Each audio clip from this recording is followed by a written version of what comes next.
Hey there, this is Yarrow, and welcome to Vested Capital, episode number 6, featuring my guest, Greg Smith, the founder and CEO of Thinkific. Now, I actually did this interview with Greg a couple of years ago on my previous podcast, the Yarrow podcast.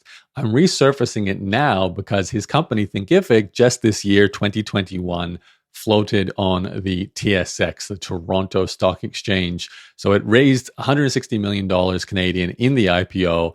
And just as I'm hitting the record button on this intro, a new intro for the episode, the company is valued at $1.36 billion. So it's a unicorn.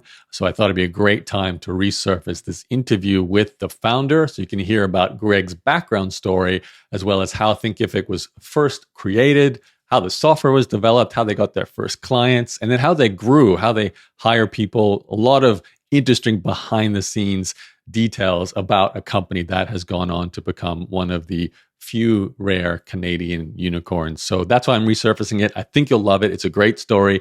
I had to re-listen to the episode just to make sure it was still relevant for you. And it was very interesting to hear Greg say towards the end that an IPO is something he has not yet ruled out. So this was probably recorded, I would say, just before they began the background process of beginning that IPO. So great time to hear the story, and so amazing now to see it as a listed company on the Toronto Stock Exchange. So here's the interview. Today, I have a guest who has built a company in an industry that I really enjoy. As most of you know, I've been in the sort of information marketing, teaching business. And in fact, I've made the majority of my online income from some form of online course for about the last 10 years or so. And my guest is the founder of a company you might know really well because it helps us to set up and sell online courses. So I'd like to introduce you today to Greg Smith, the founder of Thinkific. Hello, Greg. Hey, Yarrow. Great to be here. Thank you. So you have the easiest name to pronounce, I think, of any guest I've ever had on the show. So I appreciate that. Yeah, it's got its pros and cons. You know, if you Google Greg Smith, you usually have to add some sort of modifier like Thinkific or lawyer or something before you'll find anything about me. Right. So I guess it's good for anonymity, but not so good for building any kind of internet brand. You have the opposite of my name. I've owned Yarrow since the beginning on Google because besides my father, there's not a lot of Yarrows out there. So right. Yes. which is actually quite helpful. But yes, my condolences for all the Greg Smiths out there. You guys are just everywhere. So now, for those who don't know, Thinkific is a Vancouver-based company, and I know you guys have been growing like crazy. I've been to your offices here. Do you want to just give us a quick summary of what you do and how big the company is at the moment? Sure. So we started, actually now about 6 years ago, and we are a platform that makes it super easy for people to create, launch, deliver, sell, and market their own online courses or membership sites or online learning programs with full branding and control put into your hands. So really what we're going for is if you went out and hired your own developer or team of developers today to build out your own custom solution for delivering your own online content and education, that we'd be able to give you a much better result than if you went out and did it all yourself, and obviously at a much reduced cost. And so we've been around about 6 years, serve tens of thousands of course creators and millions of students. And our team now in Vancouver is about 70 people and hiring. So for people who are looking for especially digital marketing and product management jobs, we're always looking for awesome people and have a pretty amazing culture and having a lot of fun doing it. I was joking with Greg before we hit the record button how they have these Thinkific hoodies. I actually have one as well. And I swear, every time I hang out with someone who works at Thinkific or even used to work at Thinkific, they have the hoodie on. So it's a great promotional tool. I wear it. I think it's one of the best hoodies I've got. So whoever came up with that did a great job. Awesome. Yeah, they're fun. And they're comfortable. Yeah, and you also have a previous guest of mine, Lewis Howes, is one of your, I think, customers, right? He's used you guys for a number of years. Yeah, Lewis uses us, and Todd Herman now, and a bunch of other course creators who are doing great things with the platform. Okay, so when I was sort of introduced to Greg. Well, that's not true. I met Greg first in San Diego because they host some amazing dinners there when some conferences are on. But when I first spoke to one of Thinkific's employees, Tyler, you might know him. Hello, Tyler. He mentioned that Greg has a really unique entrepreneurial background that goes back quite far. So, Greg, I'd love to go back in time and sort of explore what led up to Thinkific. And you mentioned that you may have had, I don't know if it's a lemonade stand or the baseball cards you were selling. What was the childhood entrepreneurial project? Oh, the childhood one. Yeah. Well, I do have an obsession now where and my wife bugs me about it sometimes, is I can't drive past a kid's lemonade stand without going and contributing or buying from the stand to support the business. And even if that means sometimes driving to a bank machine and then driving back. So it's actually, I try and carry a little bit of cash because I'm so driven on plastic now. Everything's on credit card these days. But if I can, I try and carry cash everywhere just in case I come across a lemonade stand. So especially coming into summer. But I didn't actually do lemonade stands when I was a kid. We had this crazy experiment when I was about 12 where I think we built this thing called Snowbird Mountain. And it was a big hill in my friend's sort of backyard and hidden in the trees. And we built all of these courses for essentially marbles to go down and go over ramps and through tunnels and around corners. And there was sort of like a racetrack for marble racing. And then we'd invite all the neighborhood kids over that were a little younger than us to come and like race marbles. And I think there might have even been some betting, but gambling was not our business model. We sold candy. So we'd go to Costco and pick up massive bulk things of candy and then sell, 5 and 10 cent candies and recover our costs and make a profit that way. And it was actually, for a 12-year-old, a pretty lucrative little business. And it was a lot of fun. Genius. I love marbles. So you made your own theme park, basically. Yeah. Was that in Vancouver? It was, yes. Nice. Okay, so that kickstarted your fund for the next company. Is that right? Yeah. I think we probably spent most of that money on our own candy or other things, but you ate your profits, huh? Yeah. Not surprising. So, what was next in the entrepreneurial resume? Well, lots of little steps along the way. I had a company that did, when I was going through university, we did ecotourism, we called it, for ESL school. So Vancouver at the time, and it's still huge here, but I think downtown alone, there was 60 or 70 language schools for people coming to Vancouver to learn English and work or participate in sort of co-op programs or even just stay in homestays. So we would work with some of those schools doing their kind of adventure and outdoor programs. So it was a ton of fun. I would go whitewater rafting and snowboarding and go on all of these trips with people from all over the world and get paid to do it. So that was a fun next step in the entrepreneurial journey. Nice. Did you come across that just by chance, or is that something a lot of people do in Vancouver? One of my good friends and roommate at the time was from Korea. And so I think he'd come through one of those schools and saw it as an opportunity. And so that kind of kickstarted that thing. And then we did a bunch of other, just him and I and a few other people through university did a bunch of things to pay our tuitions, had a custom clothing company, a few other little businesses going through. And then even coming out of school, the first business I went into, this was a job. So actually, straight out of business school, I did get a job as a salesperson for a software company, but it was a 6-person company and I was pretty much the only person doing sales there. So it was kind of like, we just built this product, go find us customers. So it was a lot of leeway working for a small startup, which gave me kind of the early experience of doing small startup software scales, which was a lot of fun. So when you were in university, did you have the plan of being an entrepreneur as your kind of life plan for income, or were you thinking career, job? And even what were your parents in terms of their advice or as role models? What were they guiding you towards? Well, my dad's a doctor, my mom's a nurse, and they're very education driven. So I think for them, they're very supportive of me now and always have been. But I think education and career, your more typical go to school, get a job kind of thing was much more their focus and what they were excited about. And so, going back to when I was in school, I went through business school and then came out, worked for a while, and then I went back to law school. So I always had these entrepreneurial pursuits, but I don't think I ever really looked at it as something I was going to commit to until I started practicing law.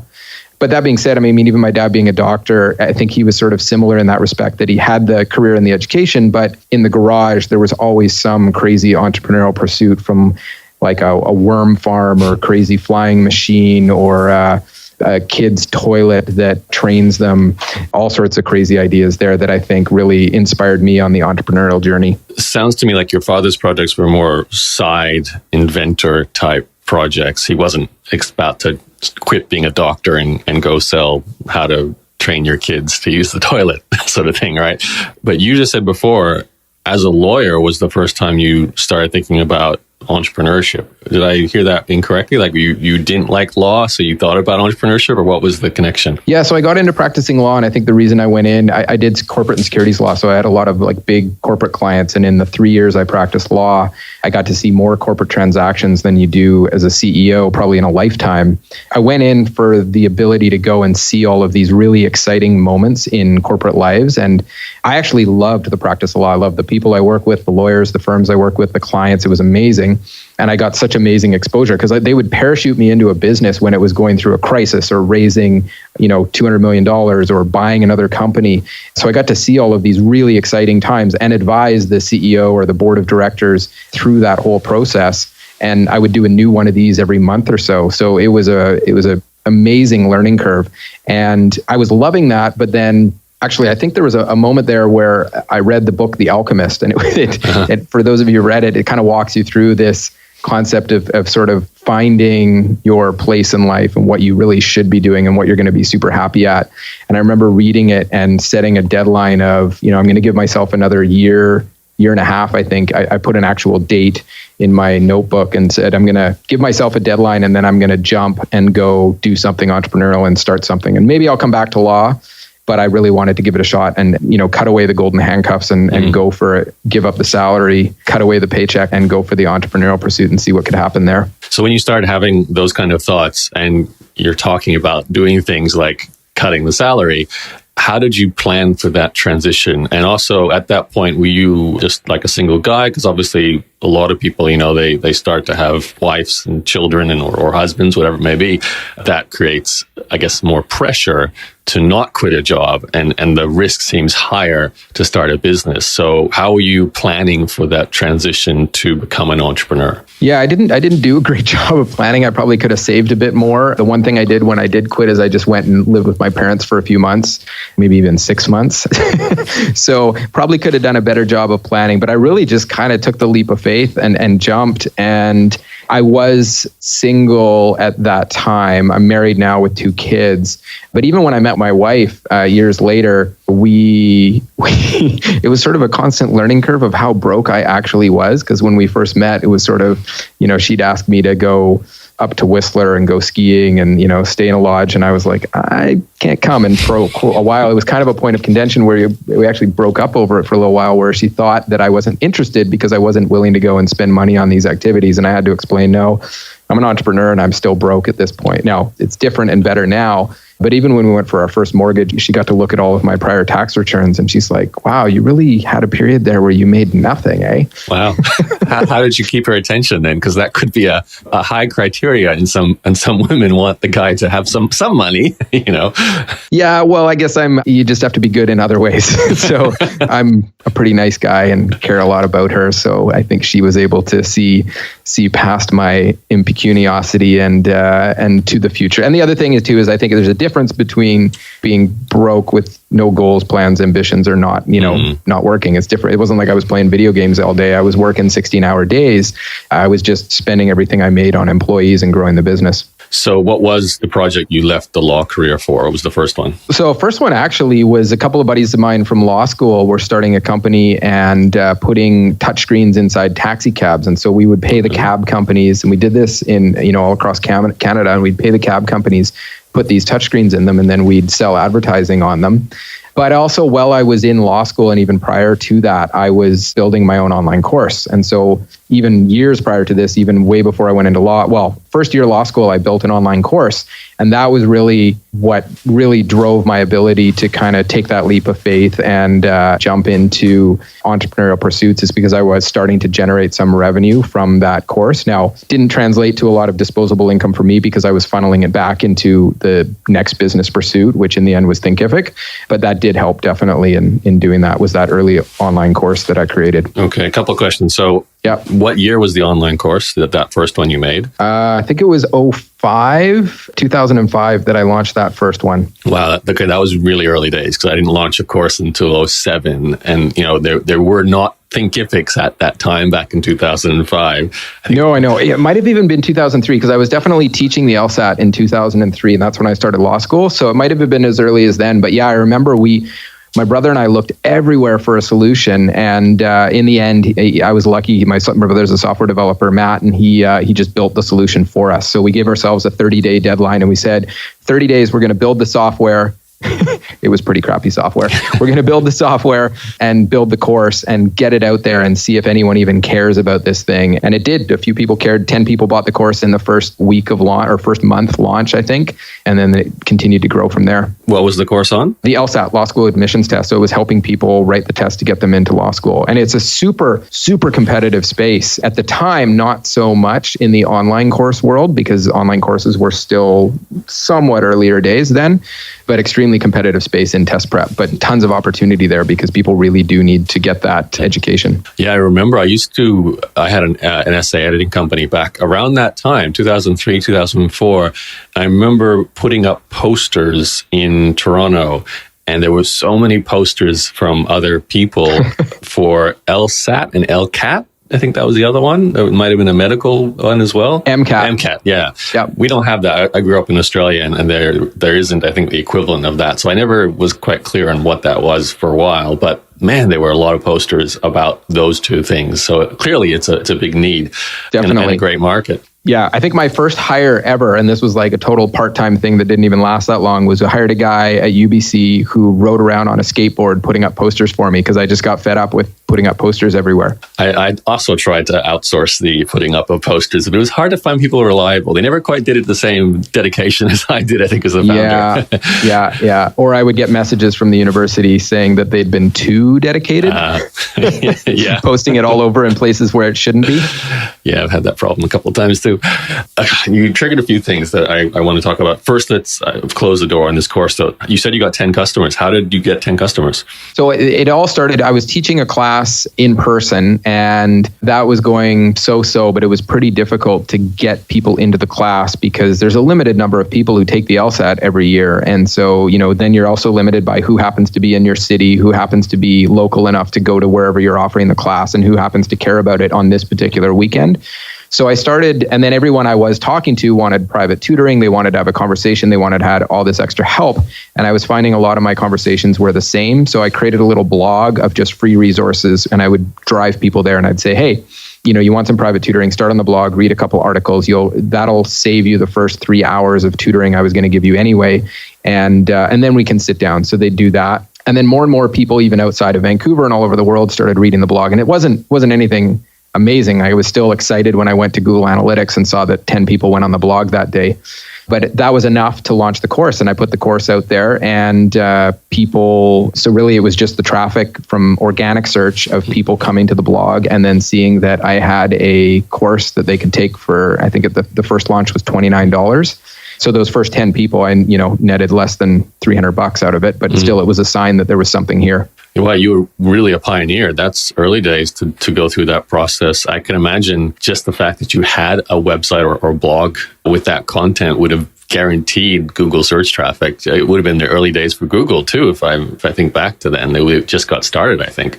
Yeah, I don't know. I don't remember when they were getting started. I think it was definitely earlier than that, but it was certainly a lot easier then to get ranked for sure. And then I immediately went, branched out to YouTube and started putting content on YouTube, and that did exceptionally well.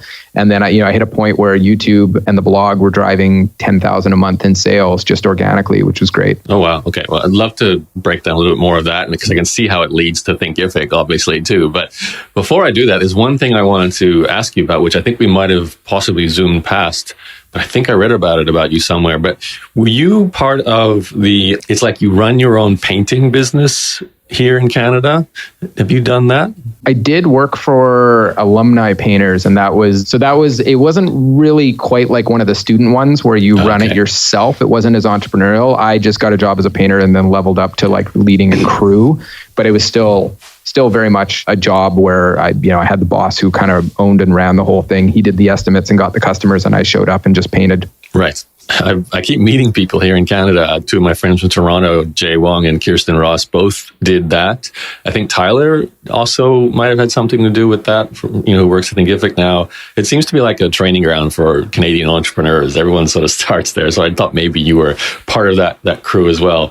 So I feel like maybe before your lawyer career, or maybe even at the same time, you had a lot of little short-term maybe jobs like the painting project, but also entrepreneurial projects. I'm guessing there must have always been like a conflict with you working what would very much be considered a career with law. That's, you don't study that much to then give it up, usually. Yeah. Some people do, but then at the same time, you seem to always be doing something, whether it was, from the marbles, right, in the early days, and then, like running your own course. I can see, I guess, the course has an overlap with what you did as a lawyer, but most lawyers don't go out there and decide to, hire a programmer to create a course, especially in the early 2000s. So at the time you're doing that, what was your motivation? I'm assuming you earned enough money as a lawyer. So what was this drive? Because you just said you made like $300 on the first 10 customers. So it's not exactly, that's like 1 hour of lawyer time, right? Yeah. So the course I actually launched around second year law school, I think. And so at the time, I'm paying law school tuition, and during the school year, didn't have a job. I would work summers to help pay tuition. But so at the time I didn't have a lot. So launching the course was great. But also really, I guess the money was nice and it was great when it was really successful. But it was also really the impetus behind it for me in the early course days was very much that I was able to help other people. And people got to know that I could help people get a higher LSAT score. And so they would reach out. And I was actually running out of time because I was spending so much time studying for law that I wanted to create more of an automated, on-demand, scalable way to reach people. And people not just, because I was starting to get people even reaching out from other cities. And this gave me a tool where I could say, look, I can scale and I can help lots of people and reach lots of people and even generate some revenue, which makes it that much more scalable by putting together an online course. And then when I actually got into the big law firms and started practicing there, I pretty much stopped all entrepreneurial work. I really had no time to do the side projects very much. I did I think my brother and I, for a little while, we tried calling it Mondays at 9 and Monday at 9 p.m. We'd work on the course a little bit, because that was sort of, hopefully I was home by 9 if I wasn't on a busy project. Wow. So yeah, I didn't spend a lot of time working on the entrepreneurial pursuits when I was actually practicing law. And I think that was part of the reason of the jump and leaving law, is that I kind of missed it and wanted to get that opportunity. But the original course came when I was in law school, when I was still quite broke and paying law school tuition. What happened to that course then? Did it sort of fizzle out after you became a lawyer? No. So the awesome thing about courses, especially you create them on demand on something like Thinkific, is I stopped work on that course pretty much entirely. I haven't produced a YouTube video or a blog post or anything in over, I think, 6 years now.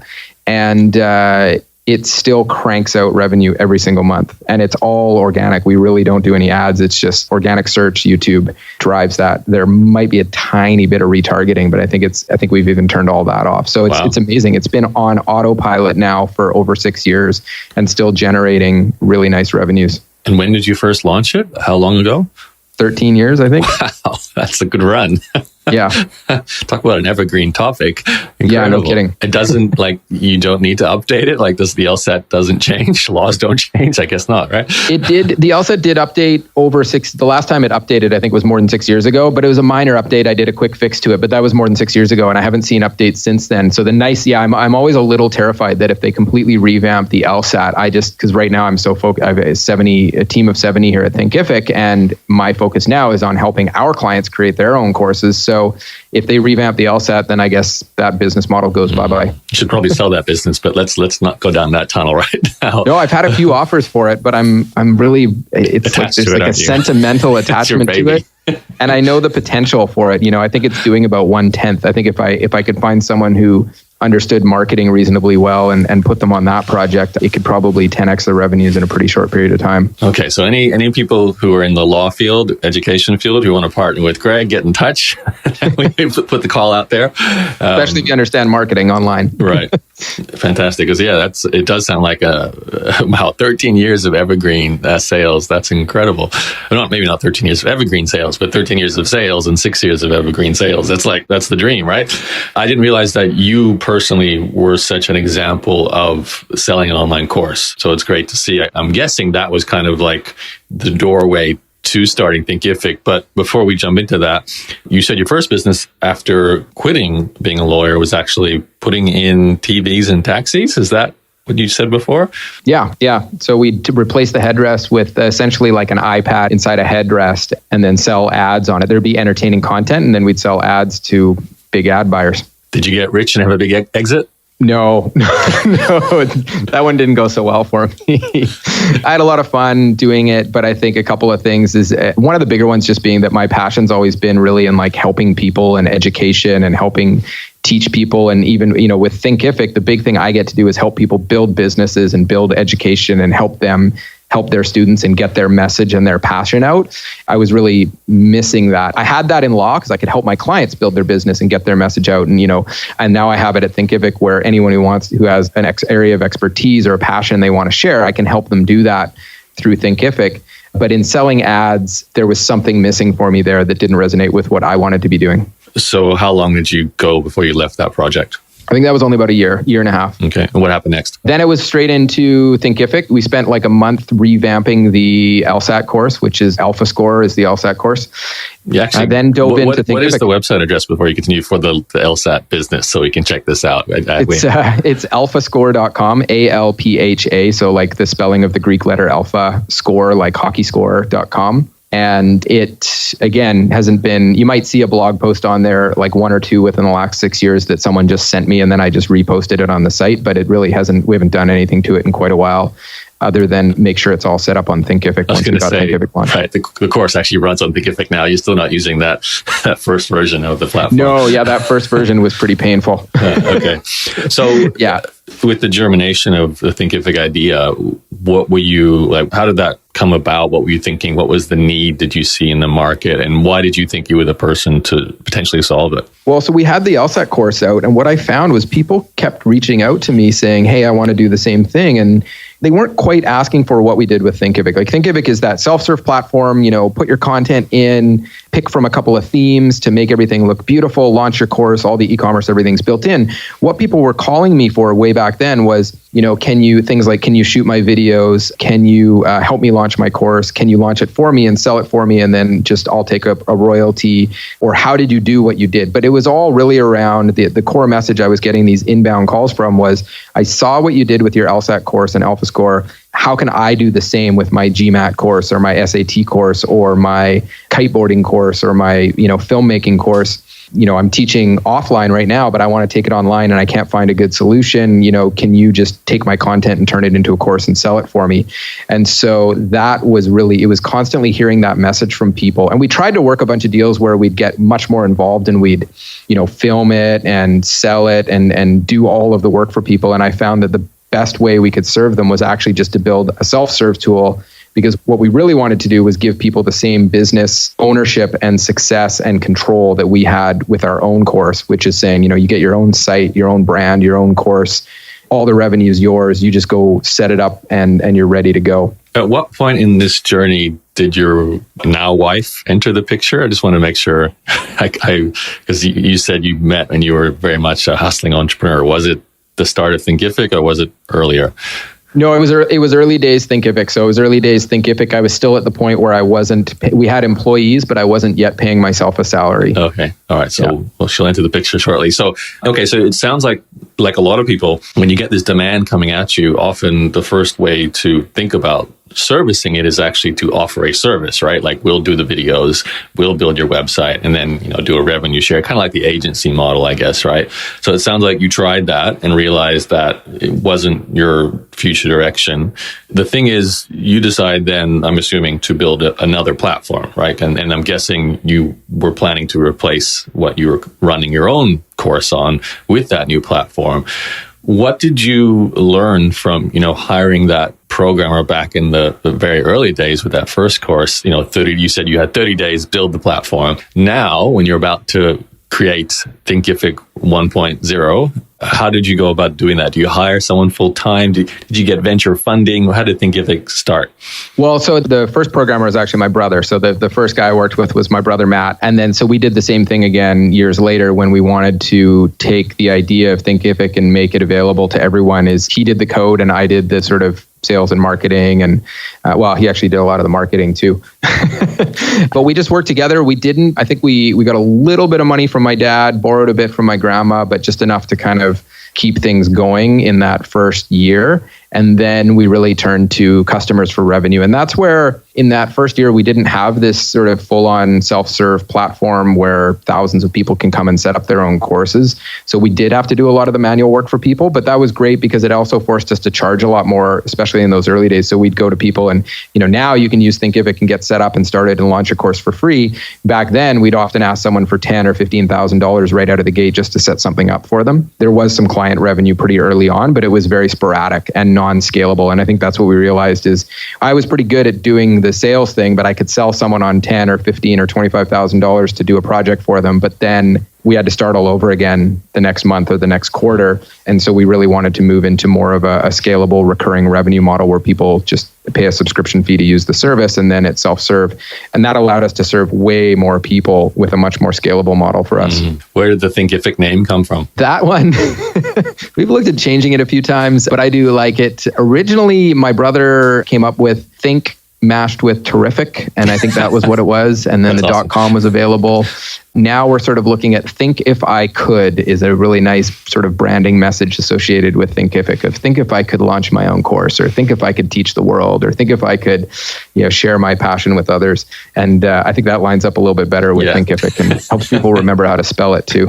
Right. That's a better kind of brand message, but I do like thinking and terrific. It's hilarious. Okay. I can imagine you guys sitting at a table brainstorming ideas and then, all right, let's go with this one.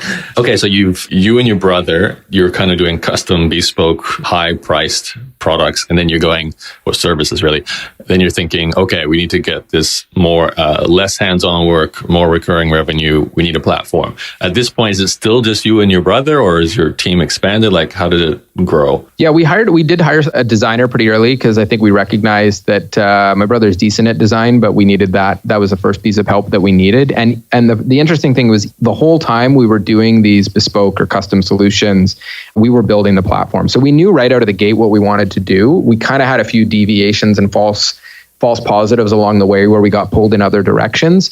But right out of the gate, we were building the platform. So it was interesting. Even the code we were writing from day one was, in use years later when we really hit on the right business model and everything clicked and started working together. But those first 3 years were pretty rough and a lot of false positives and false starts. And can you maybe explain what you mean by like a false positive? What's an example? Yeah, so false positive for me is if you're good at sales or you have a relationship or you really push hard on something and then you get a little bit of success or a little bit of revenue, but there's not a lot to kind of follow on from that. So one thing we had some early success working with professional designation organizations. So these are like not-for-profits that work with, say, lawyers or HR managers or accountants. And so we had a few of those early on who were really willing to work with us and had budget. And so we thought, okay, well, this could be a great, niche within the market. If you think crossing the chasm and like going really after this specific vertical, this will be a great place to start.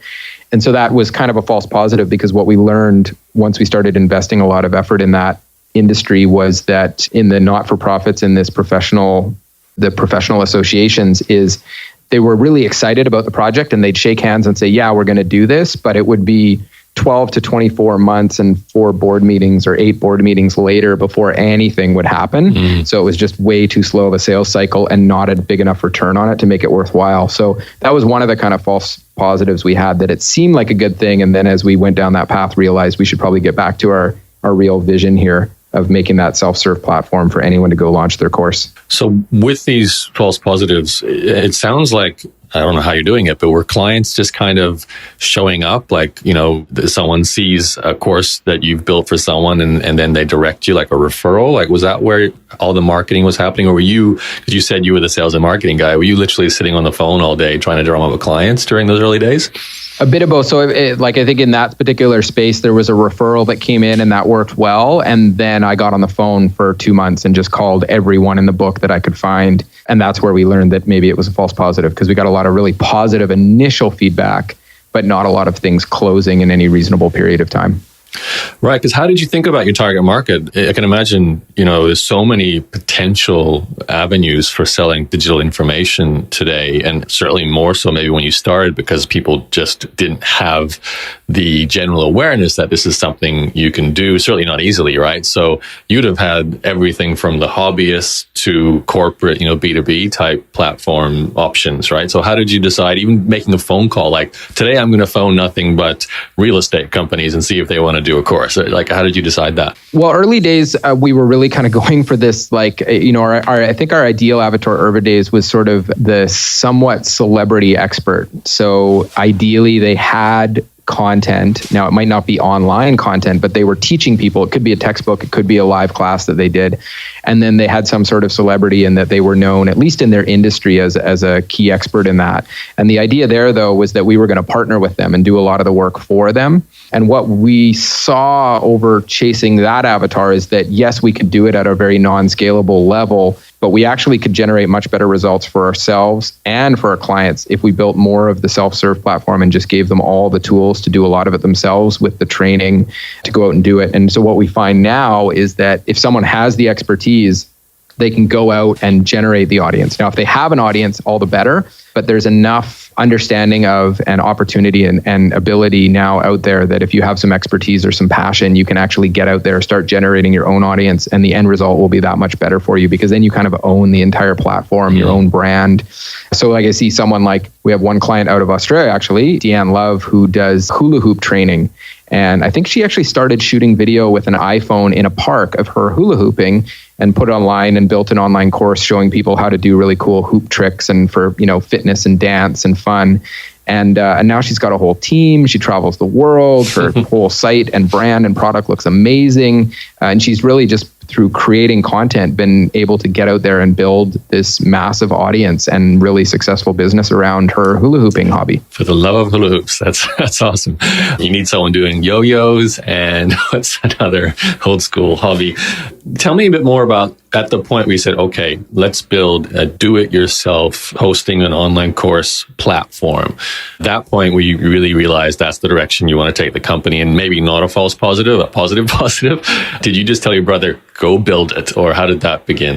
No, it was probably more like he told me. I think we had that idea right out of the gate. That was what we discussed 6 years ago, day one, kind of opening things up, and said, we really want to have this sort of multi-tenanted, as in like lots of different people can create their own site, but it's white labeled. They can make it look how they want. They can build their course how they want, give them total control. And that's actually what we wanted out of the gate. And my brother looked at me and said, yeah, I can't build that on my own in, any reasonable period of time to sort of generate revenue. So that's where we started building it, but then used what we were building to do some of these more custom solutions. So we'd have the basis of a platform that we were building, and while we were creating that, we'd go and do these custom solutions. And then it wasn't until 2 or 3, we kind of got distracted, and we could have done it a lot faster, but we got distracted with some of these false positives. And then 2 or 3 years later, we came full circle back. And it was actually my brother who came to me one day and said, I think actually what he said is, I think we should be Shopify for online courses. And Shopify was really exploding at this point. And he said, I think we should basically be Shopify for online courses. And that's when we kind of went full board into that path. Another Canadian company too, right? Yeah, interesting the way you sort of explain, almost like a formula for bootstrapping a software company, because you have this vision, and I've actually been there. I had a software startup in 2012. And just like your brother said, we just couldn't build what we needed to make money in any short period of time. And you kind of found a really great sort of stopgap solution where we build it, but we do more of the work hands-on so we can get a higher value client. The danger, like you said, was seeing that as potentially your business model, where ultimately you need to kind of pull it back and go, no, this is a cash flow source to get to the point where we can actually release the full-blown platform that we want. So how long did it take for that first version of Thinkific to be created? And was it just your brother still building it over a long period of time, or did he eventually have help? No, we'd hired other developers. And actually, I think one of the first guys we hired was another Matt. So my brother's Matt, and then we had another Matt Payne, and he's now our CTO. So we did a pretty good job of some of those early hires. And one of the earlier ones as well, our director of marketing is now our COO, Miranda Levers. And so they're co-founders now as well. And they came really early days. And I'd love to say that I knew what I was doing hiring then, but I think we just got super lucky with some of the early people who joined our team, which made it amazing. So how long did that platform take to build? Well, I mean, we've been building it for 6 years and it's all the same code base. I mean, they've cut away a bunch of chunks of it. So obviously each year grows exponentially on top of the prior year, because I think our product team is 25. Well, we're 70 people on the whole team, but our product team is over 25 people now. So when was the first release? I mean, like at what point did you actually go to the public and say, we have the do-it-yourself platform? Oh yeah. Well, that wasn't a defining moment. I mean, we went through a whole period where we had a platform, but only we could really build and manage within it. So we didn't have the user experience that was open enough to like have everyone just sign up and build their own stuff. So early, what we were doing when we hit platform stage where we're like, you can have your own site and brand it and create the course, we were still doing the work inside of it. So we would actually email people, call people up, hop on a Skype chat with them, get them to Dropbox us their content. Then we would upload it to our system, build out a site for them, send it back to them, and then we'd hop on another Skype call to walk through it with them and ask them for their credit card to start charging them. Wow. So that went on for, almost 6 months like that. And then we launched the ability for people to sign up on their own, bulk upload all of their content on their own, build out their course, and pay us, of course. And that was a really nice day when we kind of put that out there. So even that took a while. It was a very sort of staged approach. And obviously looking back, we probably could have shaved years off this whole process if we knew exactly where we were going and what it would take to get there. But we didn't. We learned a lot on the way. Which leads to a question, what would you do differently only in that early stage now with hindsight, if you were advising someone else who wants to follow in your footsteps? I think figuring out really early on a few key things, and people talk about product market fit, and that's, to me, the definition of that is when your customers are pulling you in a direction and it becomes easier to make decisions about what you're creating. You're not struggling by calling people up and saying, please tell me, what you want. I mean, you should be having those conversations, but it really hits you when it's like this unstoppable force that's pulling you in a direction and you basically just get to start doing what people are looking for. Now, you still need to think about the future and have your own vision, but having that piece is huge. But then I think people talk about that being this early thing that you need to get right. And I think, in advising someone early on, we could have gotten that right way sooner if we'd been better at talking to and listening to customers. But then I think the other piece is you need to fit that in with the channel that you're going to use to reach them. So the marketing piece. And I think another big thing we could have done early on is that we didn't really know how we were going to acquire customers in the end or what we were going to create exactly for them. So I didn't worry too much about building an audience and a marketing channel. And I think people do this a lot better now, but I would have started right out of the gate, writing about and making videos about and generating content generally in our industry, because we knew we were going to do something in education and creating courses. So if I'd been building that base way back then, we would have had a way bigger sort of following and audience when we actually figured out what our product market fit was. Yeah, so those two things would have been things we could have done a lot faster early on. I guess if you don't have a clear direction on who you're servicing, more of what your product is, but who do you want to help and how do you want to help them? And I think this is one of the real challenges with the software company. I know I felt it, is that you have in your head this idea of what it is supposed to do, right? And you must have felt that way for a long time, given how many stages you went through. You must be thinking, why can't we just have an upload button to upload this content rather than them sending us a Dropbox file, right?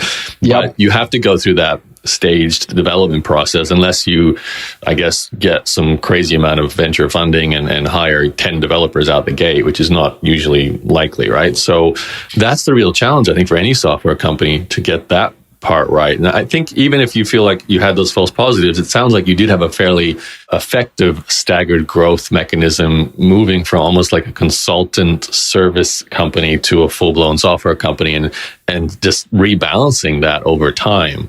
And that's not necessarily a bad way to grow a software company, I would suggest even today, right?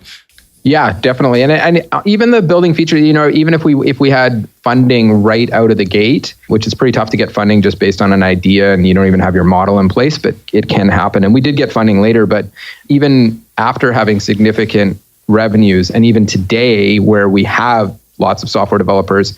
We still do some of these things where you do things in more of a manual way until you realize that it's actually, or more of an MVP way, like a minimum valuable product. And so with that upload thing, we probably could have spent a couple of weeks just building it right out of the gate, but it was more efficient for us to validate that people really did want us to upload the videos and this model was going to work. And then they were going to get back to us and give us their credit card before we went and built it. Because that, if we'd just gone out of the gate, even with 10 devs and started building that stuff, it would have still delayed things by, a few more weeks just for that feature and a few more weeks for the next feature. But by doing it for them, it let us create a whole course site for them in a matter of a day rather than saying, okay, we're going to go build all those features. We'll be back to you in 2 months. Right. No, it's a really great point. You MVP each feature. That's manually do it first and then prove that you need to develop it. Like that's very smart. A couple of things you mentioned, your hiring process early on. And even today, I'm kind of curious as you grow a company now, which is, well and truly becoming a big company now in Vancouver here. Do you, especially early on, are you, attracting people as promoting yourself as a, like a young tech startup who's offering maybe, a little bit of shares in the company for the early hires? How did you think about that part of the growth of your company? And even today, how do you think about it? Earlier, the first sort of 20, 25, 30 people, it was very sort of non-scalable growth hacky. We'd hop on LinkedIn and Angel List and go to, meetups and post jobs on Craigslist and meet people that way. Crossing that threshold of about 30 people, we actually had Tia and then Amanda and Miranda, actually, co-founder of mine, took on a lot of this responsibility of doing the heavy lifting of hiring. And they got us up to getting thousands of applicants every month. They were doing a lot of promotion and going out there. And then we implemented actually top grading as a hiring process. So there's a good book called Who by G.H. Smart that walks you through this. And then you can actually take courses on it to get better at it, which we all did.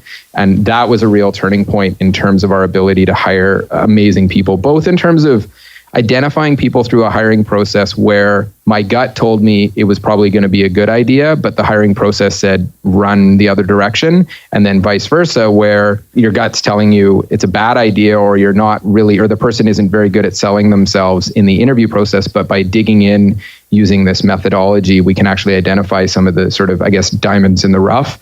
And it's really skyrocketed our kind of retention and employee engagement and overall quality of hiring process. Mm-hmm. I'm curious, in the first sort of 30 people, how do you decide who to hire first? Like, is it a case, we need programmers now. We need customer service now. Like, is it just reactionary, or is there more of a plan to it? I'd say it was pretty reactionary, very much like, what is the single biggest limiting factor in the company right now? And then, can we even afford to fix that problem? So early days, it was, I had the business side, my brother had the back end code side, but we were always limited by front end development. So that was some early hire. Then it was, we need to do better on the marketing and digital marketing side, as opposed to just Greg doing this non-scalable hop on the phone and email stuff. And then of course, more on the software development side pretty early, but it was very much a needs driven. What's the single limiting factor in the company? And to be honest, to some extent, we obviously plan a lot more now and solve for some of the problems 6 months or a year out by hiring now. But even in looking at the hiring plan now, part of it is what's the single biggest limiting factor in this area of our company that'll help us determine what we need to hire for. Right. Theory of constraints still in action, huh? Yeah. What do you find in terms of incentives? And maybe it's changed. Did you offer like some sort of ownership of the company? Do you still or are people motivated by something else? What do you think is the best driver to get quality people today? We do stock options. We pay pretty well. We have a lot of wonderful, fun benefit and super cool culture. But I would say the biggest things and those things all kind of help. A lot of the studies on stock-based compensation is that it's sort of nice to get and people appreciate it when they get it, but it doesn't actually drive long-term behavior or drive a lot of motivation, unless you do a really good job of talking about it and properly explaining it. And I think it works better in publicly traded companies when everything is going in the right direction. But what has actually worked really well for us is two things: is an amazing company culture. And then I think our vision and our message and what we're getting to do and the feedback we get from our customers is super impactful for everybody who works here. And we're all kind of behind the idea that we can make a real difference in our clients' lives and in their students' lives. So that's a big piece. And then the culture side, we just have a super fun time as a company, and people quite enjoy working here. And we run internal employee NPS surveys constantly just to make sure. And then we have, anonymous submissions of what's good and what's bad. And then we go out and fix things. Very cool. Now, you mentioned before venture funding. At what point did you decide that was something you wanted to, bring on board? Because you said you only had the family support with the very early days. Did you have to get some other funding? Like, how did the growth occur? Yeah, I think the nice thing for us was we never really had to and haven't had to. We were approached by some founders of other companies who had either were doing really well or had sold their company. And so they were interested in coming on board and just in developing a relationship over time, saw that they were able to add amazing value, either through introductions or business advice or guidance, and even just helping us through difficult decisions. And so that was really the reason for us to bring on some investors. And obviously the cash is helpful and nice, but we're lucky in that once we hit revenue, it's been growing so quickly that it's really helped facilitate everything that we want to do. Nice. So it's more like people coming on board that are not just for finance reasons, but for actually technical advice, support, mentoring, that sort of thing. Yes. Yeah. So it's guys like, Fraser and Dan from Recon, who started VFF, or what was Vancouver Founders Fund is now VFF, and Jay there as well. And then a few other founders in Vancouver, like Ryan from Hootsuite and Jeff from Build Direct, have been amazing and super helpful at helping us grow the company. Speaking of growth, with a company like yours, where it sort of transitioned into a full-blown do-it-yourself platform, you must have changed your marketing a little bit to represent that too. You would have had to kind of change your pricing point, your customer avatar. Sounds like maybe it eventually settled on what you described earlier, that sort of teaching specialist person. But how did you kind of, especially because you were the sales guy, how did that change the way you grew the company in terms of just finding new customers? Yeah, so early days when we were doing a lot of work for people, even shooting videos and marketing, and sometimes just getting on the phone and selling their courses for them, we took a big cut of the course. But what we saw, and that cut slowly reduced over time as we did less for them and made it a bit more self-serve. But then what we eventually saw is that when you're taking a cut of someone's revenue, it attracts people either who fully expect you to do all the sales for them, or they don't have a big vision for where they want to go. And this doesn't apply to everyone or early customers, but just I think the general message it puts out there is, come here if you don't think you're going to actually be that big, or you just want to kind of park your stuff here. I actually had a few calls with customers saying like, so you just take a cut of my revenue. So if I never make any money, I can just park all my stuff on your site for free forever. And I said, yeah. And they said, oh, that's great. And I'm like, I don't think this is going to be a good relationship here where you're going to park all your stuff. We're going to pay for all your video hosting and bandwidth and all this stuff and support it, but you're never actually intending on doing anything with this business or this course. It's free cloud storage, basically. Yeah. So we actually moved to more of there's a freemium model. You can start for free, and then we have a monthly fee. And that really was a big turning point for us in offering that. And we actually saw a noticeable spike and change in the slope of our revenue curve. And I think it's because it actually suited our deal clients a lot better that way. So I forgot, I haven't brought in your wife in this. I was kind of curious. She was there from the beginning of Thinkific, right? Not the very beginning, but fairly early days. Yeah. Okay. She remembers me coming home pretty frustrated sometimes in the early days and happy, wins and losses right. And all of that. Yeah. You didn't meet her at work, did you? No, I met her online, eHarmony, actually. Nice. Yeah. Okay. So how did obviously she's the one. That was before Tinder. Yeah, right. Well, yeah, a different platform. But how did she react? I guess because you said like during the early days, you were this entrepreneur who had not enough money to go to Whistler for a weekend because you were too busy working and putting, I guess, all the money back into the company. How did she kind of play a part in the growth of, I guess, you as an entrepreneur? And how did the relationship, because I think it's something that can have an impact on a relationship quite significantly, because entrepreneurs are like almost married to their companies, right? So how did that interact with your eventual marriage, I guess? Yeah, she's been super supportive the whole way along. So she's it's interesting because I think some of the relationship I had shortly before that ended pretty quickly when they found out I didn't have a lot of cash on hand. But she was not at all like that. She was super supportive throughout the whole journey and always has been and still is to this day. Especially now with 2 kids at home. So she actually works at one of the top 4 accounting firms. Well, she'll have me say the top one, KPMG. But she's taken a 1-year mat leave with the 2 kids at home and is super supportive by taking care of them so that I can get more done at work. But yeah, she's just been awesome the whole way through in supporting me and all of that. And I don't think either the personal cash flow or even the amount that I work was too much of an issue. I think the fact too that, being a CPA and working for a big firm, she totally understands hard work and long hours and that stuff. So even after first kid came along, we would put our daughter to bed and then both of us would pull out our laptops and put a few more hours of work in before we go to bed. And, I don't know, that doesn't sound like the most romantic evening, but we do have our, I think it's important. You also have your couple time and that stuff built in and your trips together or time together. Yeah, a couple of time on the laptops in bed. It's very romantic. Yeah. It never been like an opportunity or even a desire to potentially have her work with you in Thinkific, given there seems to be like an overlap in her interests as well. She did help with our financial statements a few times. And I think through that process, after doing it for the 2nd year, she said, I would never work for you. So we have an amazing relationship and it's really healthy, but I think we both realized we didn't want to work together. So actually it's a good friend of hers now who was at KPMG before, who's now our director of finance. So she gets along great with the person who now does our financial statements, Zeus. But yeah, I think we realized in our small amount of working together that we're better off being married and not also working together. It is interesting. Some couples I've met who are 100%, they have a company together, they spend all their time together, they raise their kids together. And then there's some other couples who are like, no, we don't work together. And that's good because that gives us the time apart. We have our own things we focus on and we don't want to be 100% in our entire lives together. So it's funny how that can work either direction and seems to be fine for the sake of a marriage.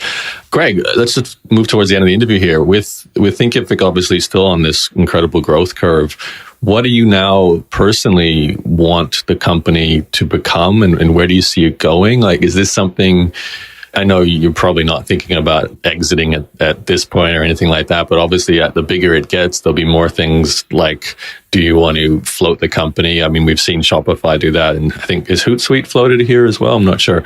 Obviously that's an option. What are your personal goals for it?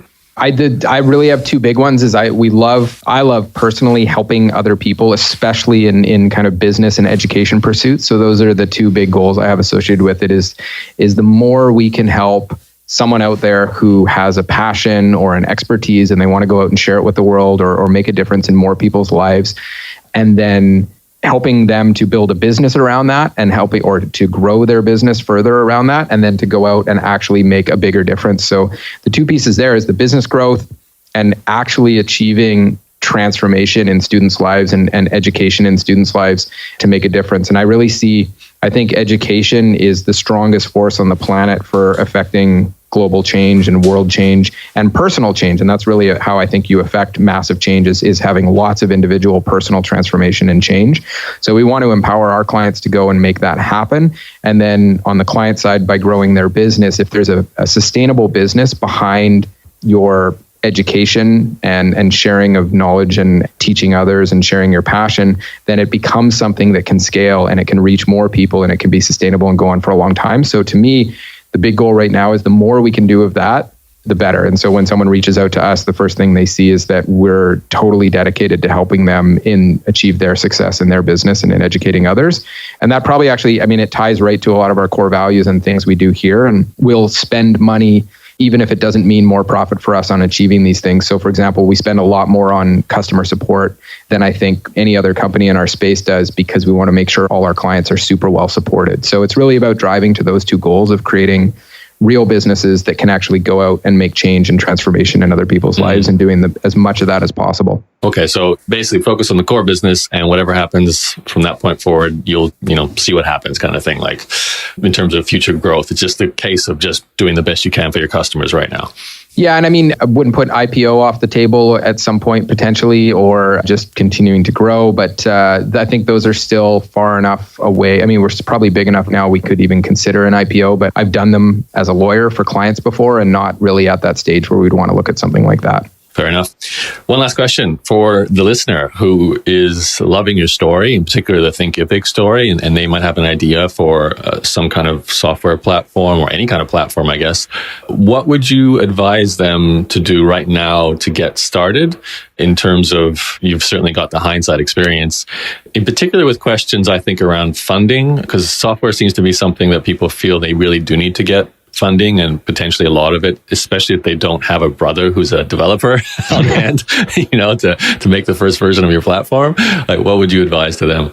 Oh, geez, on the funding start. So I think we were misled a lot in the early days of Thinkific that you could just put a pitch deck together, go to an event, throw up an idea, and someone would cut you a big check to go build your software company. I think barring the weird exception, and the weird exception being, you used to work at a company where you had prior successes and you have investors who are just willing to bet on your prior track record, which has to be pretty, I think, extreme, or, other extreme examples. For the most part, I don't think that happens a lot just based on an idea and a pitch deck. So what I would say is figure out a way to do the non-scalable things, to start the building of that company, to get those first customers maybe on a more of a service basis initially, or find that co-founder. They have a lot of services and meetups and events and things to go find that technical co-founder. It doesn't have to be your brother.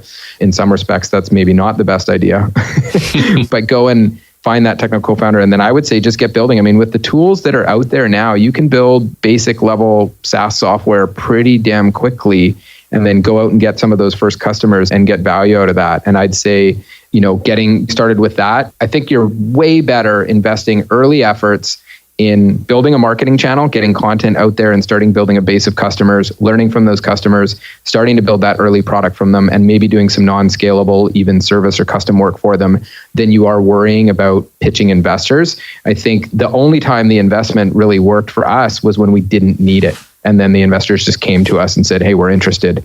So you still have to put yourself out there when you get to that point so that they can even see that you exist and be interested. But early days, I wouldn't be worrying so much about investment. I'd be just getting something built, getting some revenue going, getting some customers going, figuring out ways to prove out that you have some kind of idea market fit. I should ask you also a very obvious question. This will be the true last one. For those people out there who might be thinking about creating an online course, how do you recommend they get started? And you know what? It can be the same people. Online courses can be a really good way of actually marketing and building a software company. I mean, Hootsuite uses us, Later.com uses us, Wishpond uses us, lots of software companies into it. I think even Samsung does. So you can actually use courses now as a great marketing and sales tool and customer education tool. So even in building some of those early customers, so that can be some of that early content you create to help bring in some early customers. But yeah, for anyone who's interested in creating their own online courses, check out Thinkific, and we're there to help you get started. You can start out for free, and then we've got actually training on Thinkific to show you how to use Thinkific and launch your own courses. And then our support team is there to help you out all the time. And you just, like, literally, if I had nothing right now, but I wanted to get started with online course, would you be saying to me, go create your first video and then upload it to Thinkific? Is that sort of your suggestion? I'd even say go sign up for Thinkific, and then we'll give you a course showing you how to make your first video. So okay. even just out of the gate, I mean, I'd say the only place where it's a bit more challenging right out of the gate is if you have no idea what you want to teach. You don't have a particular passion you want to share. You don't have an area of expertise. That's where it becomes a bit more challenging. But as long as you've got that passion or that expertise that you think you can share with people, and even if you don't, we have ways of helping you. We have actually a course on kind of how to pick your course topic. So I would say sign up, check it out, play around with it, and then we can help you get started. Awesome. Greg, any last words? Thanks so much for having me. This was a lot of fun. I really appreciate it. And yeah. Let's, I'll obviously put the show notes. We'll put the links in here, but let's spell out Thinkific just in case. Just think if I could, except take off everything but the first letter of think if I could. So it's thinkific.com. Yeah. Awesome. Thank you, Greg, for taking the time to share some of the background story. Interesting, the lawyer turned software entrepreneur, and prior to that, marble entrepreneur. Fantastic. Or maybe candy entrepreneur. I'm not sure which I should category put you in, but I appreciate you spending the time with me to share that story. And I think everyone will have got a lot out of that. So thank you and good luck with Thinkific. I know I look forward to seeing more of those Thinkific hoodies all around Vancouver and the world. So keep up the good work. Awesome. Thanks, Yarrow. I just finished listening to an audiobook about the foundation of Home Depot, a company you probably know about. It's a very large, multi-billion-dollar company in the United States that sells home renovations and repairs products. So I learned about how this company was founded, and the message I kept hearing was customer service is their number one value and also the number one reason why they believe they are successful and became market leaders. This reminded me of the message I heard from another book I listened to many years ago about the foundation of Zappos, the online retailer of shoes that later got acquired by Amazon. The founder and that whole book talked about the importance of customer service. And I feel like this is a message that seems to be repeated over and over again in these entrepreneur founder bio books, that customer service is the most important thing to create a market leading, super successful business, whether offline or online, whatever the case may be. And this made me think back to the very early days starting my business. I used to do customer service myself entirely through email. And at first, I really loved it. I was replying to potential customers and current customers, answering their questions, convincing them to buy from my business, and it was fun. But then eventually, I started to get a little overrun with a lot of queries. A lot of people, ask me about my products and services, whether it's right for them. And then a lot of technical issues would come in, like, a link is not working on my website, or how do they access this resource, or, where can they download that, or they can't open a PDF. And these kind of emails kept coming in day after day. And eventually, the more successful I got, the more of these emails I got. And I got really tired of replying to the same questions over and over again. Now, I knew that I could start building, template replies to answer the most common queries, which I did, but I very quickly became overrun with this job. I'd wake up in the morning and I'd have to spend 3 hours just replying to messages. And, there were a lot of important messages in there, a lot of potential customers I could be losing if I don't reply to those emails with a good, thorough, carefully crafted email to give them the information they need. So I was concerned if I stop doing this, my business is not going to work. Yet I'm getting less and less time in my life to do anything else other than email. So that's the day I realized I needed to bring on someone else to help me with this very important customer service role, handling the email in my business. And that's why I'm so excited today to introduce you to a new sponsor of this podcast, inboxdone.com, which is a service where you can bring on board a person to take over email in your business and your life. And I want to highlight how important that is to bring on a person who can take over customer service in your business, in particular, email customer service. So if anything I said there resonated with your current situation, with how you deal with email, you're getting a lot of those kind of queries and you're feeling like you're potentially missing out on business, or you're not doing as good a job as you could dealing with really important queries from people who potentially want to buy from you, or even current customers who have bought from you, or the more mundane queries like, I can't open this PDF, or this link gave me a 404, I can't find this resource kind of emails. They're boring, but it's important you've got someone who's answering those questions, and not only answering them, but building systems, creating templates and automatic sequences of emails that chase up potential customers or deal with potential refunds, processes to really deliver exceptional customer service. And all of this can be happening without you being the person delivering those emails or writing those emails or creating those templates. Certainly not the person who logs in every day and puts in all this time to deal with something that is never going to end. You're always going to get email as long as you have a successful business. And in fact, you're only going to get more and more as you become more and more successful. So